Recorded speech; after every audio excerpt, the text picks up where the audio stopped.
দাদা ভাই দিদি ভাই ইলিশ দেখো কত সুন্দর ইলিশ, পদ্মার ইলিশ। এই দেখো আমার দাদা মাছ কেনা শিখে গেছে। এই দেখো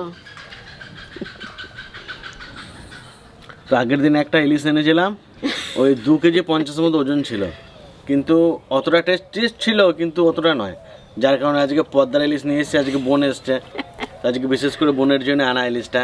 আর ও আমার হাতে চিকেন খেতে চেয়েছিল, যার কারণে আমি আজকে চিকেন রান্না করব। আর ইলিশ তো আসলে প্রত্যেকবার আসলেও ইলিশ খায়, আজকে ইলিশ ঠাকুমা রান্না করবে। আর ও সবচেয়ে বড় ব্যাপার হচ্ছে যে এবার মাছ মাংস চেয়ে একটা জিনিস ও সবচেয়ে বেশি খেতে চেয়েছে, সেটা হলো কচু শাক। ও আসার আগে থেকে বলেছে যে দাদা আমি যে কচু শাক খাবো। তো আমি এদিকে মাংসটা মাখিয়ে রেডি করে রাখি, ম্যারিনেট করে রাখি, তারপর ঠাকুমা যাবে কচু শাক তুলে নিয়ে আসবে। তো দেখতে থাকুন। এই মাংসটা দেখুন, এটা হচ্ছে শুকনা মুরগি। যত পোলট্রি মুরগি আছে তার মধ্যে এটা বেশি টেস্টি, পোলট্রি মুরগির একটা ভাগ।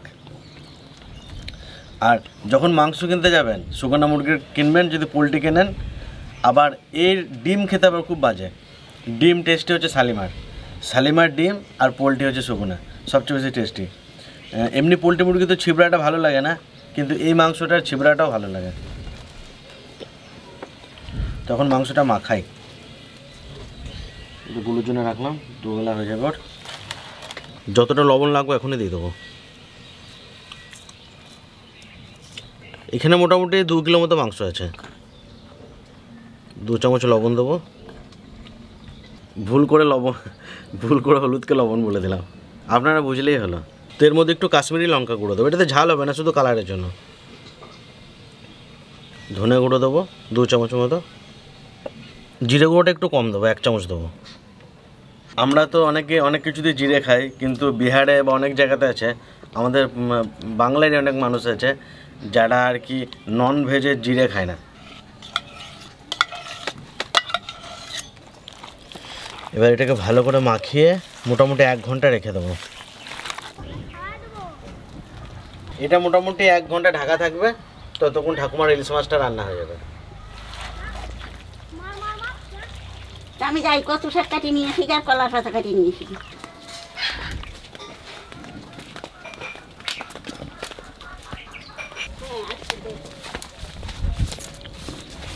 ঠাকুরটা তো মারা গেলে আমরা এই পুকুরে চান করেছিলাম। ওই দেখি হচ্ছে গাছ বানাইছে জলে চলে। তোমার তুমি এইখান থেকে লাভ এইখান থেকে রাখতে পারবো কি? এই করে আনতে পারলে এই করে নিতে পারলে আনতে পারবো আস্তে আস্তে। বাবা এত দূর লাফাতে পারবো এ দিদি, তুই আসিস নি। ওই দেখো লাফাই দিচ্ছে। বাবা তোমার পারবা না।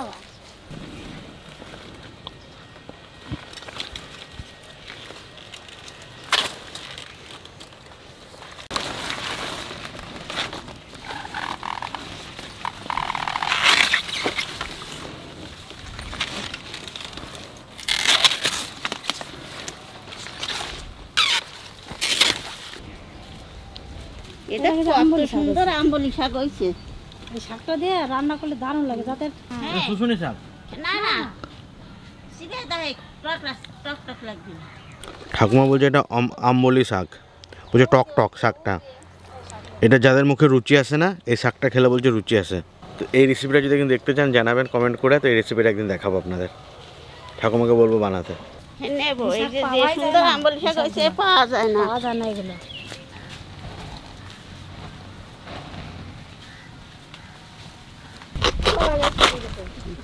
এতে একটা পাতাই চলো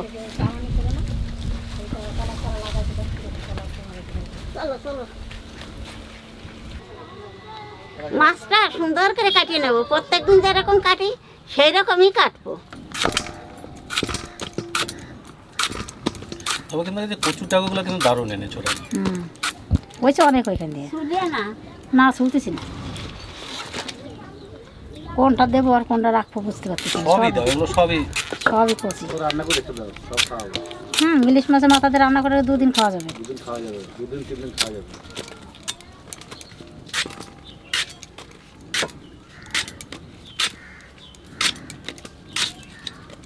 রাত্রে অঙ্কিতা বলছে আমার কচু শাক চাই।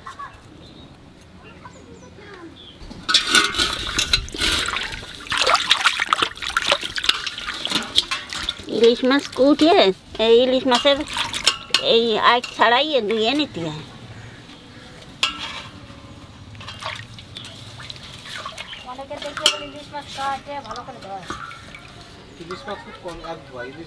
ইলিশ মাছ বেশি তুলি পরে এর গিরান থাকে না, ইলিশ মাছ কাটিয়ে একবার ধুতে হয়।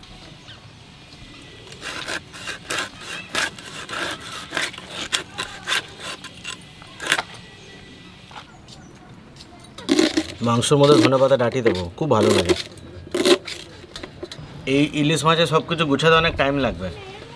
আমি মাংসটা চাপিয়ে দিই, তাহলে এদিকে কষা মাংস খেতে খেতে বাকি রান্নাগুলো হয়ে যাবে। না মা? হ্যাঁ, ওইটাই ভালো হবে। চাপিয়ে দিই। 2 কিলো 200 মতো মাংস আছে, ওই 150 কি 200 ml মতো তেল দেবো, সরষের তেল। তেলের মধ্যে একটু চিনি দিয়ে দেবো, কিছু গোটা মশলা দেবো, এবার পেঁয়াজ দিয়ে দেবো,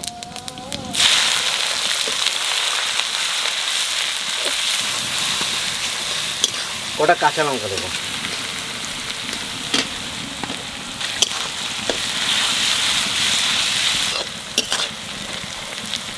আমি যখন মাংস রান্না করি তেলের উপরে গোটা মশলাটা অনেক কিছু দিই, অনেক বেশি দিই। যেরকম গোলমরিচ দিই, লং দিই, দারচিনি দিই, এলাচ দিই, বড় এলাচ দিই, স্টার অনিস দিই, অনেক কিছু দিই। মানে এই যে সেন্টটা খুব ভালো আসে। আর পেঁয়াজের সঙ্গে যদি লঙ্কাটা ভাজা হয় তেলের উপরে, এটাও খুব ভালো সেন্ট আসে। তো আমি আদা রসুনটা এখন ভাজবো। অনেকেই কী করে পোলট্রি মুরগিতে, মানে যখন ম্যারিনেট করে তখন আদা রসুনটা দিয়ে দেয় দইয়ের সাথে। ওইটাতে আমার মানে কেমন একটা গন্ধ গন্ধ লাগে, কারণ পোলট্রি মুরগি রান্না হতে বেশি সময় লাগে না, ওই গন্ধটা যায় না। যদি খাসি হয়, হাঁস হয়, দেশি হয়, সেক্ষেত্রে ঠিক আছে, কিন্তু পোলট্রি মুরগিতে আমি কখনোই আদা রসুন দিয়ে ম্যারিনেট করে রাখি না, মানে যে গন্ধটা আছে ওটা আমার ভালো লাগে না। এখন আদা রসুনটাকে ভালো করে ভাজবো, তারপরে মাংস দেবো। পোলট্রিতে রসুনটা একটু বেশি, আদাটা একটু কম।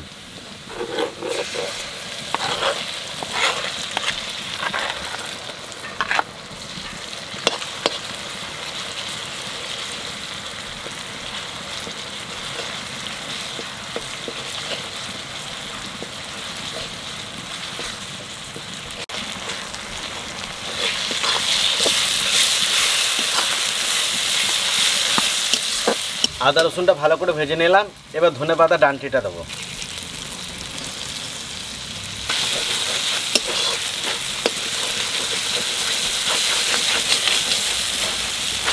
এবার মাংসটা দিয়ে দেবো।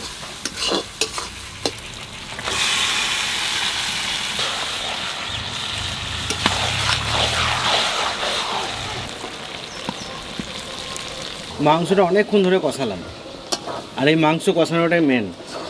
মাংসটা একটু ভালো করে না কষালে ভালো লাগে না খেতে। যতক্ষণ না নিচে একটু পোড়া পোড়া লাগে ততক্ষণ আমি কষিয়ে যাই। এইটা হেলদি না, খারাপ, মানে আনহেলদি অতিরিক্ত কষানো, কিন্তু টেস্টি অনেক।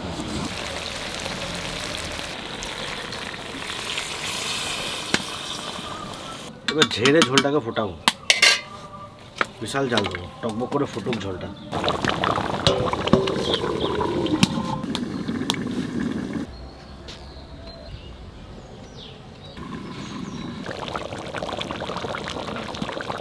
মাংস হয়ে গিয়েছে, এবার একটু গোলমরিচের গুঁড়ো দেবো,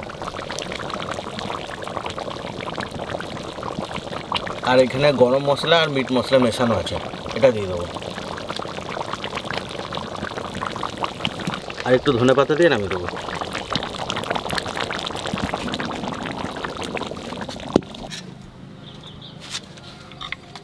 করবে না কি করবে আর একজন রে?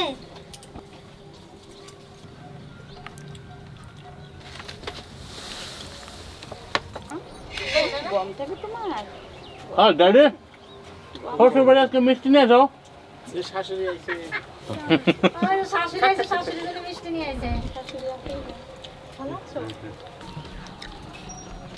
কি রে এগুলো? নেদা খাবারগুলো মাংস সব থেকে ঝাল দেখা যায় আমার বেশি ভালো লাগে। তুমি রান্না করেছো না? বেস্ট। আমার বাড়ির একদম স্পেশাল কুক। স্পেশাল তো। বড় রসগুলো দেবো গুলো। দারুণ আছে রান্না। এটা খাবে না তাহলে তুই? এখানে বসে দেবো মাংস। সব থেকে বেস্ট পার্ট হচ্ছে। আমার হাতে একটা মিষ্টি দাও। আমার বোনও আছে। এই পিসটা না খাইতে আন্না কিন্তু পিসটা দেখলেই খাবার ইচ্ছে করে আর যা হয়েছে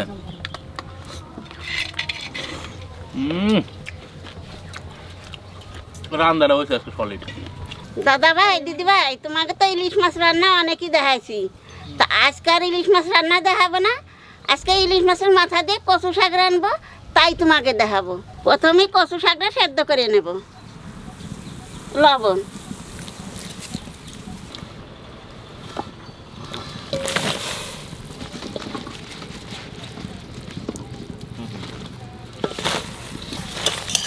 হারি করতে হবে বড় বোন হয়েছে নাকি দুটো এক করে হয়ে গেছে তো।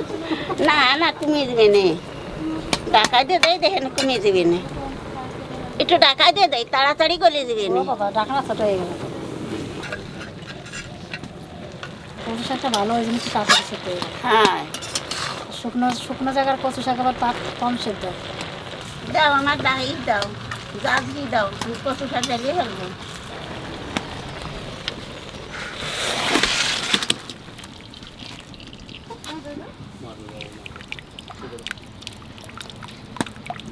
ভাত দেওয়া খেয়ে দিয়ে চান্দন করে খেয়ে দিয়ে ফ্রেশ হয়ে মোটামুটি তেলের মধ্যে দিয়ে দেবো কালো জিরে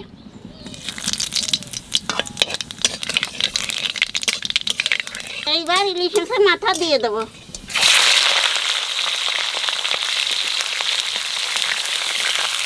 একটু লবণ আর দেবো 1 চামচ হলুদ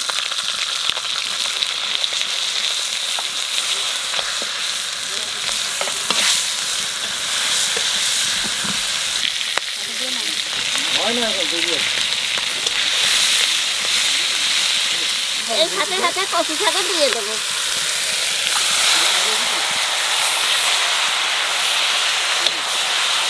কচু শাকের মধ্যে একটু চিনি দিয়ে দেবো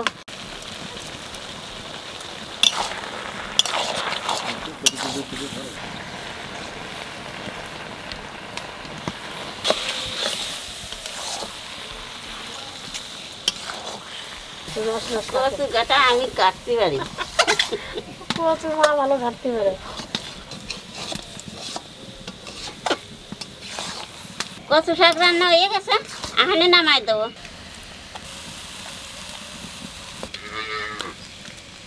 লঙ্কার খোসাগুলো আছে না ফেলে দিয়ে বেচারা নিকু কত আফসোসটাই করবে ও এসে যা খেয়েছে বলো ও একটা সিচুয়েশন ফেস করে গেছে না এসে সেটাই তো বলছি না ও থাকতে পারলো না না বেশি দিন ওইটা একটা ভাগ্য জানো তো ঠাকুর দাদার একটা কাজ এখানে এসে করা এটা একটা ভাগ্যের ব্যাপার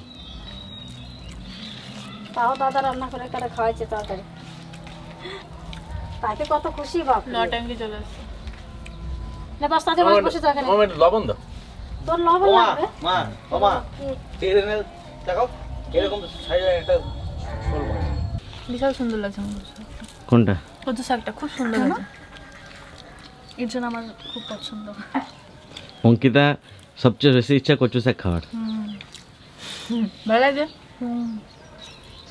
খুব ভালো হালকা মিষ্টি মিষ্টি লাগে দারুণ লাগছে সেটা এই কচু শাকে গলাতে চুলকায় না ওই ভয়ে আমি বাইরে খাই না কি জানি না না যদি দু রকমের চুলকায় থাকে আচ্ছা আমাদের বাড়ি যেটা না এটাতে গলা চুলকায় না আর যেটা আছে এটা লাগানো তাই না এটা লাগানো না এটা লাগানো তুমি যে এ শান্তনু বলে যে এইগুলো ঠাক্কি জানা হ্যাঁ কে আমাদের লাগিয়েছে বাড়িগুলো লাগানো এটা আছে করতে কই ওই কই ও ড্রেন এনে নিয়ে আসবে আরে দেখুন আনছি তুই তো খাচ্ছিস আমরা তো ছোটবেলায় গাড়ি যেখান থেকে তুই তো খাচ্ছিস আমরা তো ছোটবেলায় নিয়ে খাই বড় হয়েছে ওই কালাচারের সে বাড়ির যে জলগুলো আছে না ওখানে দিয়ে যায় ভালো চুপচাপ বাবা এখন খামতে চুপ করে খেতে দে আর দিন ওই এই কটারে এক জায়গায় ওই জন্য খেতে দিতে নাই এদেরকে মামা লেবু কাটি নিয়ে আসলো যে ওই যে আছে দেবো মানে তো ড্রাগন ফল দাও তো একটু লেবু দাও হালকা আমার লাল আমি চুপ করে যখন শান্ত খেতে বসো তখন কিন্তু আমি ছাড়ব না বলে দিলাম ও যতই ঘৃণা পাক না ভাত খেতে পারুক আমি কিন্তু দিয়ে দেবো বলে দিলাম শান্তনু চুপ করো বাবা ওরা খাস সময় তখন বলতে নাই